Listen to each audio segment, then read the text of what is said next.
Likos. I'm a jewelry artist from Webster Groves, Missouri, near St. Louis. I work with semi-precious stones and sterling silver, copper, and gold metals. I've always been making jewelry of one kind or another since I was a little girl, developing skills. I was always kind of infatuated with jewelry, especially jewelry that was kind of reminiscent or based on nature.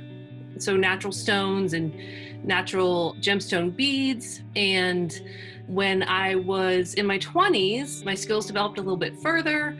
And then about 10 years ago, I took my first metalsmithing class and fell in love with it. So from there, I've been a science teacher, actually. My background's in geology and chemistry. And it wasn't until about 3 years ago that I took the leap into being a full-time jewelry artist. So I have an appreciation for the earth and how the stones form, the chemistry behind it, the time it takes behind it, the special circumstances it takes to form semi-precious and precious stones, and the uniqueness. So I handpick each of my stones for my jewelry, and it kind of starts from there. So I think that initially it's the stone that speaks to the person. I think they have some kind of connection with that stone.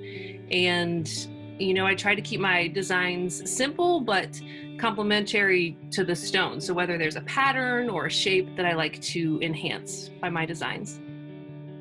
I'm a pretty down-to-earth person, and so the jewelry I create is relatively simple. It's something that people can wear every day or wear out to, you know, a nice dinner or a black tie party. And I think that reflects in my jewelry, but I want, when someone puts on a piece of jewelry, I want it to make them feel beautiful. So like I said, I think they have a lot of customers I see, they like almost connect with a piece. It like speaks to them and says that this is the one for me. And, you know, they put it on or they try the ring on, it becomes part of them. And so I think the women who like my jewelry, I think it reflects their personality that, you know, maybe they're a little down to earth, in touch with nature, not overly complicated. You know, they prefer turquoise over the diamonds. So it begins with the stone. So I have to fall in love with the stone.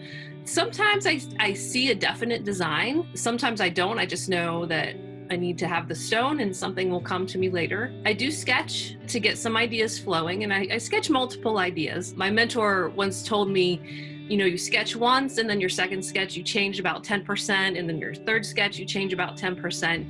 And it just kind of opens your mind from maybe your initial ideas to some other ideas. And then of course, while I'm making it, you know, and actually have the physical stone and the metal starting to shape around it, I might change my mind a little bit. The process really is traditional metalsmithing skills that they've used for, thousands of years. I don't have anything too fancy in my studio yet, but I love that because the creativity in the building comes from me. From there, you build everything with your hands. So with a little hammering, a little fire, and you make something that was never in existence before until you thought of it and you made it.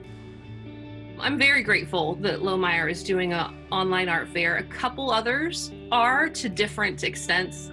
I think you're the first one to do like a meet the artist, which, like I said, that was my favorite part about doing the actual art fair, is meeting the customers. At least this way they can meet and learn a little bit about me.